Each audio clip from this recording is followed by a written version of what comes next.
Chugs on my ankles. I drip out off my bra, I cut your bangles. I go military boys with the angles. Gotta upgrade the stars out of space for me. Lot of blue cash. Good afternoon, Jets Nation. Welcome to the Jets Duo Show. We're on episode 32. 32 is crazy. It just, every time there's a new episode, my mind just goes on blowing and blowing and blowing up. It's just insane how fast time flies by. But today is the Hall of Fame game. Before we talk about that, before we get into all of this, gotta introduce my co-host, Italy Jet. How's it going, man? Man, it's crazy. Crazy. I'm so excited. Jets football's coming back, man. I've been itching, going to church a lot lately just to pray for a Super Bowl. So, whatever happens, as long as we do good this season without injuries, I'm gonna be all right. Yeah, just no injuries, and thank God no starters are playing tonight. I mean, we're going to have guys like Mekhi Becton playing and, your rotational guys that have a chance to fight for a starting job. But no guys like Aaron Rodgers, Garrett Wilson, your CJ Mosleys, your Quinnen Williams, your Sauce Gardners. These guys aren't going to be playing football tonight. It's going to be your backups, your practice squad guys. Basically, if you're not a diehard Jets fan, you're going to be really lost in this game tonight. That's the basics, because there's going to be a lot of, unfamiliar names you're going to hear tonight, which is why me and Illy J got you covered. We're going to be talking about what you could expect and everything from this Hall of Fame game tonight. But I mean, first things first, do you think we see Elijah Moore suit up tonight? Do you think he gets a shot at us tonight? Hell yeah. If he doesn't, I'd be shocked. But then again, he's facing us in the season too. So yeah, week 15, I think. Yeah, 16. so I mean, he might not. So that would be great football if he did, though, wouldn't it? That would be awesome, because I was like Cleveland Browns, who's on the Browns, and I was like Elijah Moore. That would just be something if we had that little rivalry right there. We're definitely going to be some pregame photos with Elijah Moore between our players and everything. Just, especially the guys like Michael Carter and all that.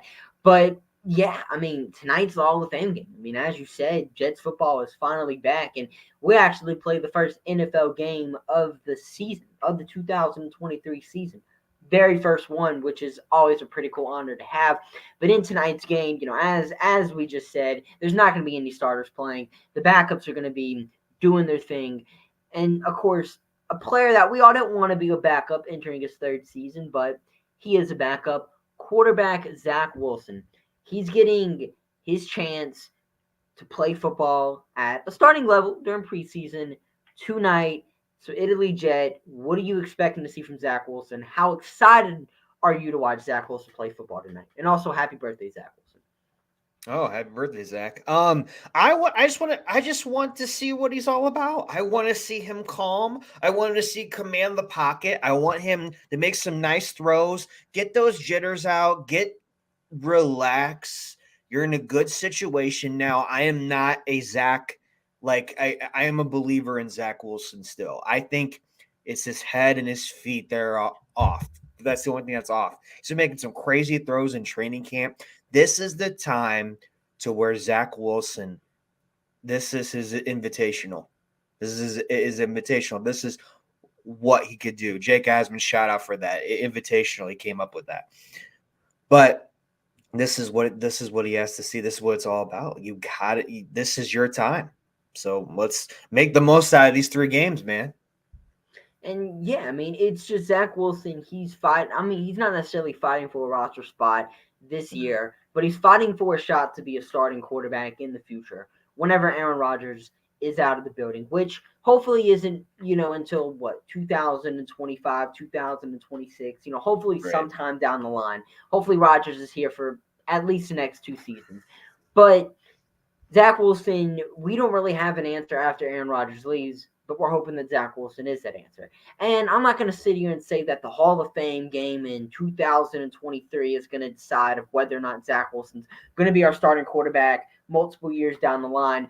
But I just want to see some progress in his game. And of course, it's a lot different whenever the Hall of Fame game opposed to a Week 5 game against, let's say, the Denver Broncos, because you're going up against backup cornerbacks, backup safeties, these backup defensive linemen, just backups around the field. Might not even have players who are going to be in the NFL next season playing in this very football game. So, of course, if we see Zach Wilson look good, that should be a good sign that, yeah, he can ball out against the second-tier competition. He can do all of this. So just to see Zach Wilson play good football tonight, I think is a step in the right direction. And then also just looking at how his mechanics look, all this stuff, if he can hit these easy throws and whatnot that he did struggle at last season, that's just what I want to see. And that's just going to be super interesting to watch tonight. And I was thinking about this yesterday. Everyone was saying, oh, Zach Wilson's going to start on his 24th birthday in the Hall of Fame game, all of that. But what was, kind of crazy is, last year on Zach Wilson's birthday compared to his birthday this year, we had two very different viewpoints on this dude. I mean, last year on his 23rd birthday, we're all making these jokes about how he banged his mom. We're all excited for him to start his second season in the league. We all had crazy expectations for Zach Wilson. And then by his 24th birthday, he's the backup. Nobody's rocking his jersey. He's kind of been forgotten. So I'm just excited to see Zach Wilson just go out on the field, ball out on his 24th birthday, and just hopefully give us a glimpse of that high ceiling we all thought Zach Wilson originally had. Also excited to see this Nathaniel Hackett offense in play. I know it's only preseason, but we're going to get to see some of that Nathaniel Hackett offensive plays, the schemes, this whole 9 yards. Very excited to see that as well. Are you excited to see, Nathaniel Hackett's offenses in play, or really anyone else in the offense, like a Jason Brownlee, any of these running backs? Who else are you looking forward to watching tonight in the Hall of Fame game? Rucker. My eyes are all on Rucker. I want to see Rucker play. I don't think Tony Adams is going to play, but that was going to be my next one. But I want to see Sherwood play. I want to see what Sherwood's got. I mean, he's the hype. He's the guy right now. They believe in him a lot.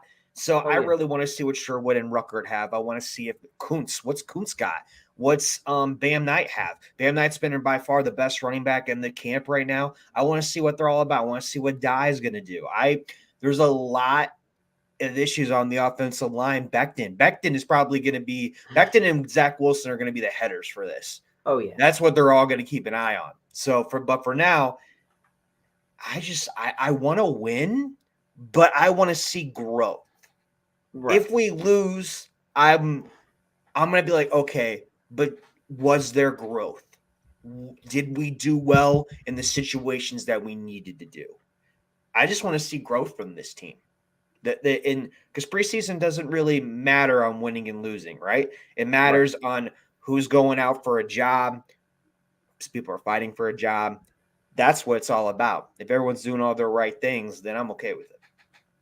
And I agree. And you mentioned Jamien Sherwood, and he's definitely one of the other star players to watch during training camp because, of course, the headlines, as you said, Zach Wilson, Mekhi Becton, those are the two headliners. But Jamien Sherwood gets that third place. He gets the bronze medal because Jamien Sherwood is the reason we didn't re-sign Quan Alexander. I mean, Quan Alexander was a very good linebacker for us last year. He did his role perfectly. But the New York Jets, saw his film last year, literally watched what he did last season and said, you know what, we don't need to resign Quan Alexander. And it could have been a money thing. It could have been that, yada, yada, yada.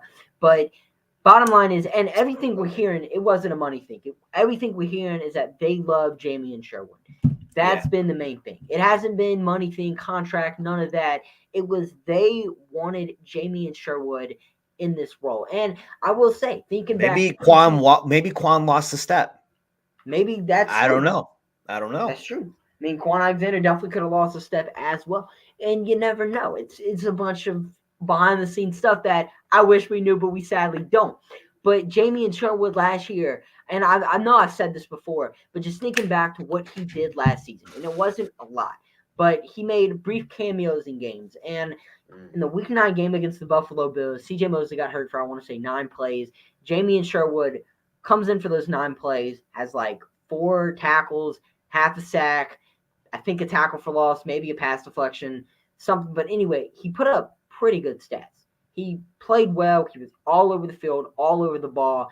And that's just Jamie and Sherwood I want to see in this preseason game tonight and really throughout the entire preseason. I want this preseason to be the Jamie and Sherwood show.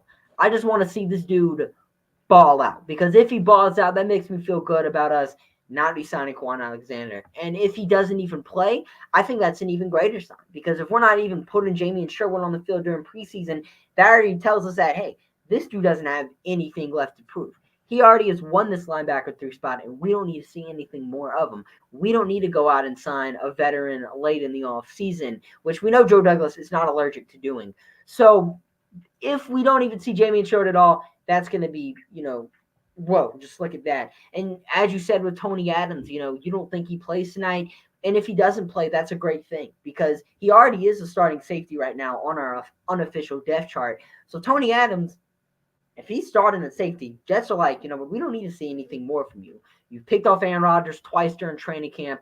You've already done your thing, and they can just go on from there. So that's just going to be interesting to see all these guys fighting for roster spots, all of these, kind of under the radar players. Just really excited to see them ball out tonight. And then, of course, we got to talk about 7-7. I mean, Mekhi Becton hasn't played in 2 years.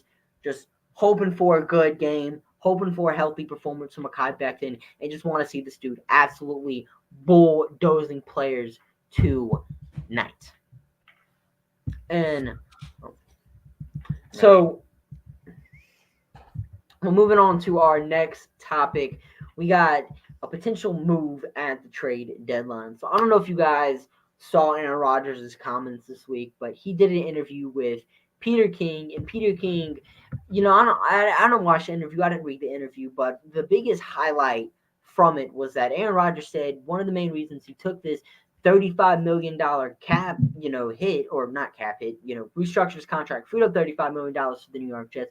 One of the main reasons he did that is so they could potentially make a move at the deadline. He's saying winning teams make these winning moves, and that had a whole bunch of Jets fans thinking. Because whenever there's a little tiny piece of information, us Jets fans, we just started thinking. We make jersey swaps. We're making all these crazy hypotheticals about something that might not ever even happen.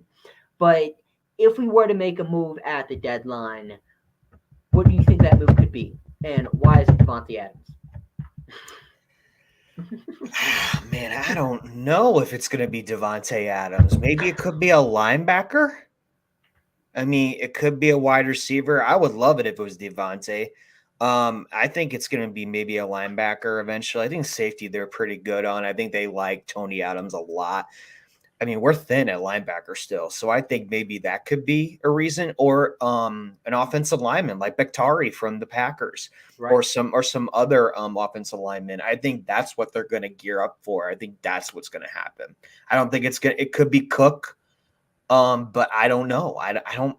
Everything's going to depend on this game.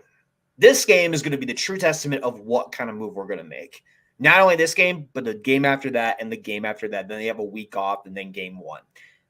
That's what's going to happen and deteriorate, because if I'm the Cincinnati Bengals, or if I'm maybe the Chiefs or the Chargers or anything like that, I would be on the phone if Becton does good or if Becton does bad. Because if he's not going to work out for us, we can get some value. If Carter does good, if we trade him, we can get some value. Right now, you can't cut those guys. Becton, you could cut. Michael Carter, I wouldn't cut. I would be more of a trade value. But it's all going to come down to these games. And it definitely will. And you mentioned linebacker. Kind of a name that went under the radar this offseason was Devin White from the Tampa Bay Buccaneers. He requested a trade. I'm not sure when, but he requested it early this offseason, or maybe after free. Anyway, he requested a trade this offseason, and nothing really ever happened of it. The big reason he requested the trade is because he wanted to get paid. We know the New York Jets aren't afraid of playing payers now. We just gave Quinnen Williams this huge contract extension, so we're not afraid of paying these good players.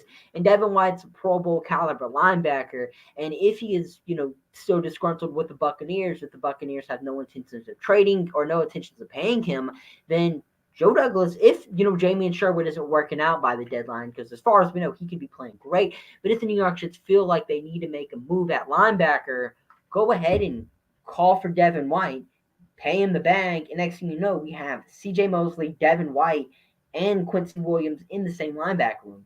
That's a pretty good linebacker room to me. And also, you look at what the Bears and Ravens did last year with Roquan Smith. That kind of reminds me a lot of that. The whole offseason, he requested a trade. Nothing ever happened of it. He wanted to get paid at the deadline. Boom, he gets traded. Same thing could very well happen with Devin White. And on the same team, you have the Buccaneers. Now, a lot of people are saying Mike Evans might get traded. I personally don't see Mike Evans wanting to leave the Buccaneers, but I've been hearing that too. Say something? No, I've been hearing that too, Mike Evans. Right.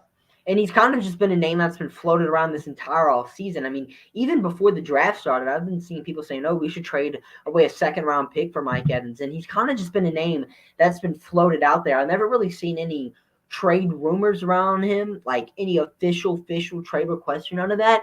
But it very well could be something that happens, a move that happens at the deadline, something under the radar like that. Personally, I think we're good at wide receiver as of now. Of course, I don't know what's going to happen at the season. Me and Illy Jet are in the same boat right here. I don't really think we should go out and put all this money to a wide receiver whenever I already think we have a solid room as it is. But you never know. If we really want to make the Super Bowl push, then who knows what we're going to do.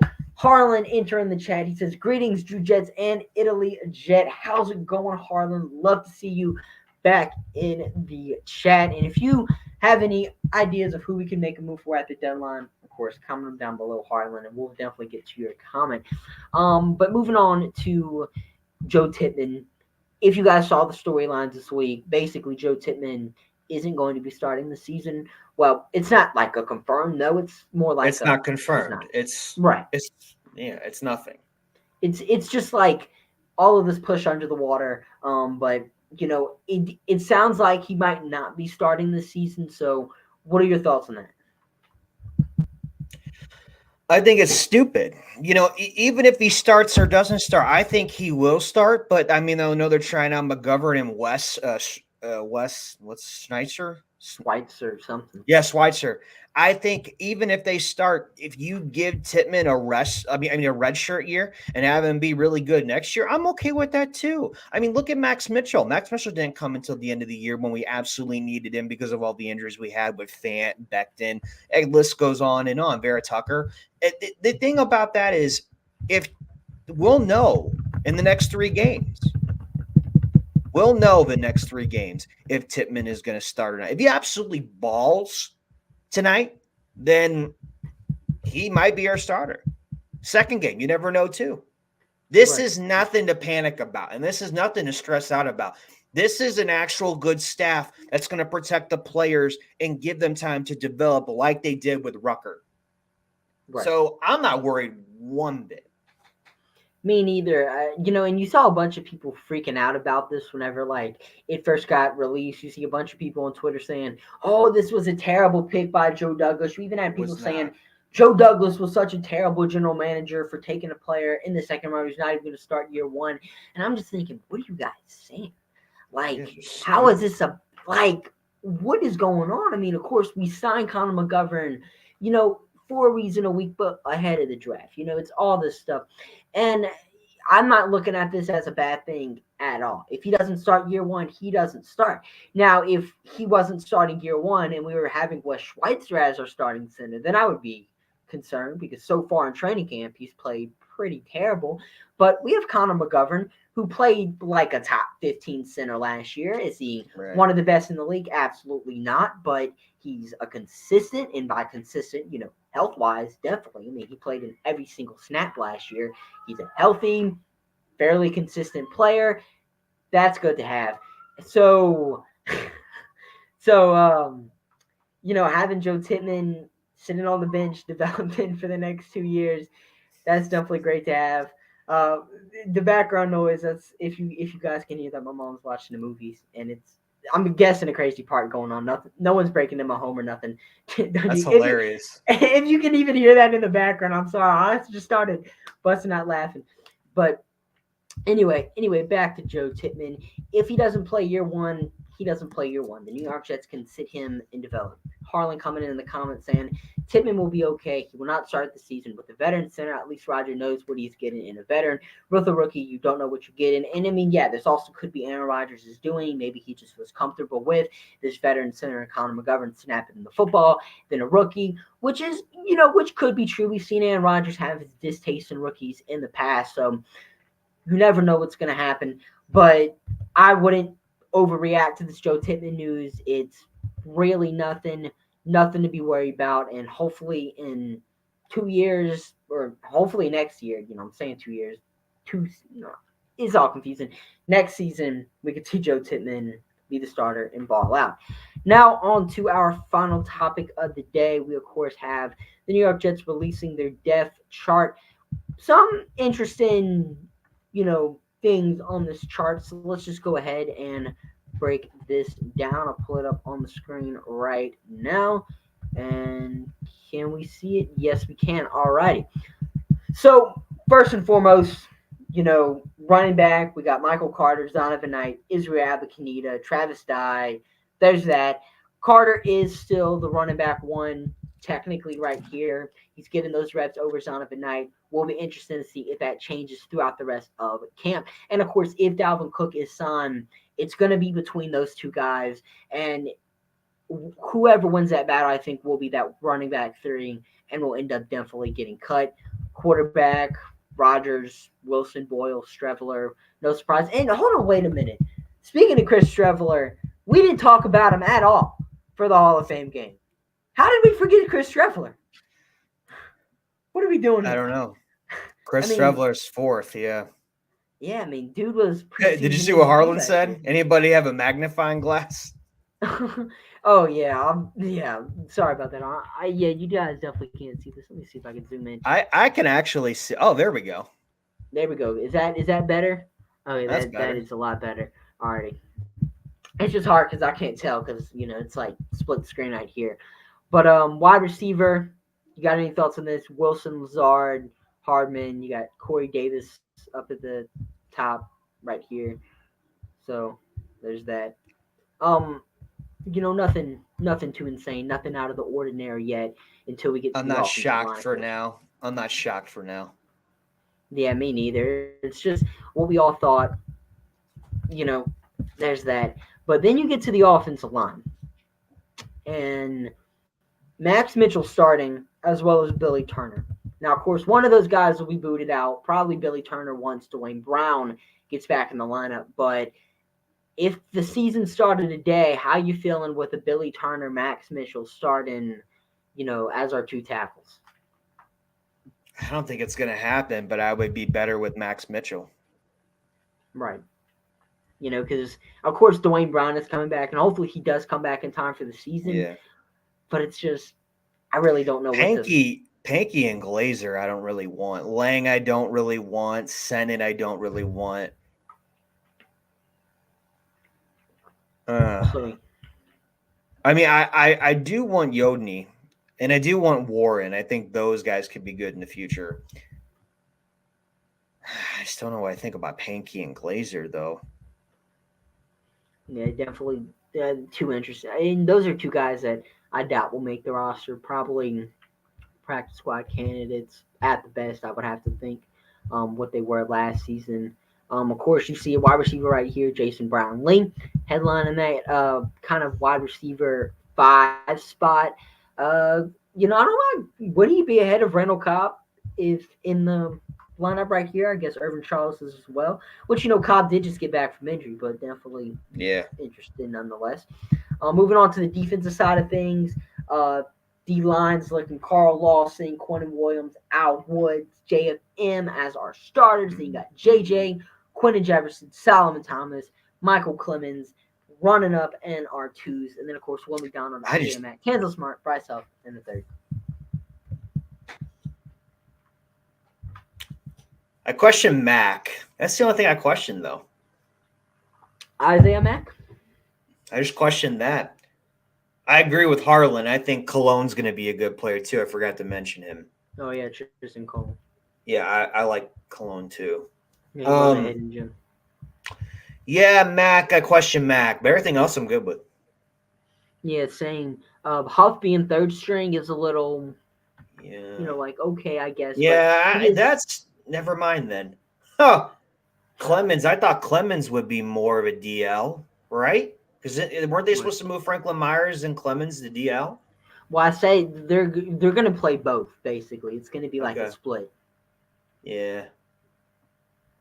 They're doing a lot of maneuvering around. They are. Man, okay, so go linebackers now. Let's go to the linebackers, and Shock as to no Jefferson. surprise, you got. Let's see, Sherwood I'm as okay our with this. will. Yeah, I'm okay Mosley. with this. Yeah, that's 100% kind of as okay with that. expected. Right. And, Zaire Barnes, someone we haven't been talking about much, but so far during training camp, he has been impressing. So excited to watch him tonight as well. And then you get to our Nickelback, secondary. CBs. You got Michael Wow. Carter, Sauce, Bryce DJ, Hall. Jordan Whitehead, Tony Adams. Bryce Hall Wow, is. Bryce Hall is second? Wow. Oh, yeah. Behind Sauce, which is Okay. interesting. Yeah, that's okay. All right. Go behind Moreland for a second. Go to the okay, Moreland, Langford. Wow, Jareek Bernard Converse is back there. Okay. I want to say he's hurt, though. I think he's still on the pup. He had the boot on at practice. He is. Yeah. But it's interesting. Yeah, it is. Go to safeties now. Well, we're right at safeties right here. If you see my mouse. This doesn't. It surprised me that Trey is not second, but also doesn't because they want to see what they got in Ashton Davis before they cut him. Right. And also he's special teams guy. Trey Dean's gonna have to work a lot. If Ashton Davis is good. Sorry, I'm gonna start over. Ashton Davis is gonna have to work a lot to be on this team. The reason why I think Davis could make this team is because he's good on special teams, and Trey Dean is not really that great on special teams. He's a very solid guy coming out of Florida. I really want Trey Dean to make this team. I think he's a dog. I think he fixed the system. But I think the only reason why Ashton Davis makes this team is because, let's be honest, special teams all the way. Right, and I'm in the same boat with you. And Connor Hughes was kind of saying the same Bryce thing Hall. Yesterday, too. He was like, the Jets Harlan. love Ashton Davis, on special teams. And I do think he probably is going to stay on the roster for that. But, it's in the air. But Bryce Hall in that kind of third cornerback spot or whatever you want to call it, back up the Sauce is interesting because he was benched last year. He was starting cornerback 2021, and then he was backing up. He let up that touchdown in the Ravens game, and he sat the bench the rest of the season.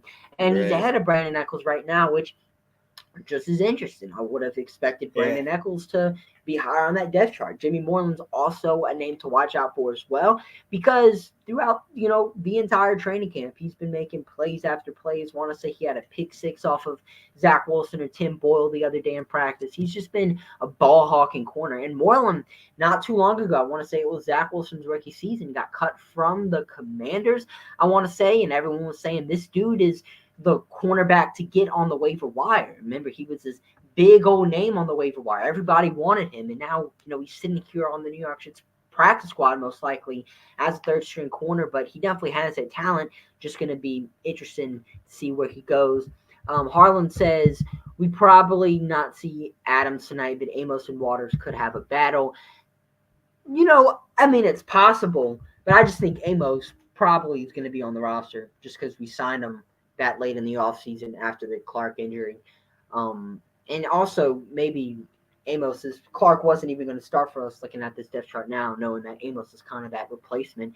Also interesting that Amos is in that free safety role and Ashton Davis is in, strong safety. I don't know if that's how the Jets are wording it, but, I would have kind of expected, Ashton Davis to be behind Tony Adams on the depth chart. But overall, kind of nothing too shocking. And then, if we gotta look at special teams. And obviously, no shockers here. Zerline Morstead, McCole Hardman as our return guy. Nah, this is good. I wanted Gibson and Erickson in that role, so that this doesn't surprise me at all. I like that. Yeah, That's just it's what we expected. Hardman's a great Tennessee, returner as well. Yeah. Oh, for sure. Yeah. Gibson he's is a Pro too. Bowler. Erickson is too. I mean, we have a pretty good problem to have at our return spot with, just competing for it. It's a good battle we want to have. Harlan says Guidry will probably be the slot. Oh yeah. And maybe look at Adams in the slot. So you think Guidry's going to start over Michael Carter the second? Interesting. I think Carter's a lock to be the regular guy again. So I really can't see him play much tonight. Because we cut Guidry last year, I want to say. We did. In favor of, we did. Yeah, we did. So, in favor of Eccles. Right, in favor of Eccles and Hall. So we'll be interested to see. And, probably just going to be a practice squad guy unless he bounces around the league again. But that's kind of it for the depth chart. Nothing too shocking. Bryce Huff being third string. Yeah. That's kind of a question. Yeah. I want to see him play tonight. I want to see him play a lot tonight, actually. Me too. I just want to see that D-line eat tonight. Bryce Huff, Michael Clemens, Will McDonald are the guys that everyone's saying is playing. Jermaine Johnson was tweeting out 11's back, baby. So it sounds like Jermaine Johnson might be playing tonight as well, although I don't know how much. But that would be great to see because, I don't hope he wouldn't get hurt. But, if we could see Jermaine Johnson dominate in preseason, that would be a lot of eye candy. But, yeah, that's all I got for tonight's show. Italy Jet, or I guess not tonight, afternoon. It's 3:35 where we live right now. But Italy Jet, I know you got some social media channels to plug. So let's go ahead and hear all that. I'm Italy Jet on all social media platforms. Definitely can't wait to watch the game tonight. I will be catching the second half of the game. I had to do some stuff before. But I'm really looking forward to it, and I'm gonna watch the game over tomorrow as well. But yeah, I do Red Sox, I do Miami Heat, I do Jets content, I do 7 to 8 shows a week, and yeah, that's me, Italy Jet, baby. Let's go Jets. And Revis and Klecko. That's why I got my Klecko jersey up here. Right. I got Revis right here. I can't wait to wear that proud tonight. So it's gonna be awesome. And before we leave, and I know I said we're closing, we're doing all the outro stuff, but let's give a quick score prediction. Here we go. Might as well. You got a score prediction in your head for tonight's game? Heck yeah. 2017 Jets. We're gonna win on a field goal. I had the same exact score prediction, man. 2017. That's what I'm feeling. Robert Saleh also hasn't lost a preseason game. Harlan, my man. In his entire career. He's tied, but he hasn't lost before, so let's hope he doesn't disappoint Klecko and Revis, and let's hope he can get this win. Me and Italy Jet are saying 2017. 2017. I've been saying that all week. It's going to be a great game. You don't know what you're going to get. That's the thing. Right. It's going to be a low-scoring game, a lot of field goals, I feel like. It's their first time playing with each other. There's going to be a lot of kinks and stuff that you're going to have to work out. That's why this is not going to be like a 50-60 blowout. This ain't going to be like a 20-0 or 26-0, 27. I don't think so. I think this is going to be the test of people trying to get used to each other, kicking off those cobwebs, and then we'll see what we got. Right. And you never can expect too much from preseason games. And I always see people betting on preseason games, and I'm like, are you crazy? It always is funny to me how they set lines for the preseason games because coming into this, how are you going to know which team is better than what? Judging off of undrafted free agents and, guys on the practice squad. It's all kind of just, crazy stuff. You never know who's going to pop up, like Victor Cruz back whenever, in that game he had against the Jets. Even the Jets coaches were saying, who's Victor Cruz? Who is this guy? You never know what's going to happen in a preseason game. So we're both saying 20-17. Hope you guys enjoy the game tonight. Enjoy the Hall of Fame introductions whenever Joe Klecko and Darrelle Revis get inducted. Hope you guys enjoy all of that. Have a nice weekend. And until next week, we'll see you guys later. Peace. My neck got little big sharks on my ankles. I drape out my bra, I cut the Bengals. I go military.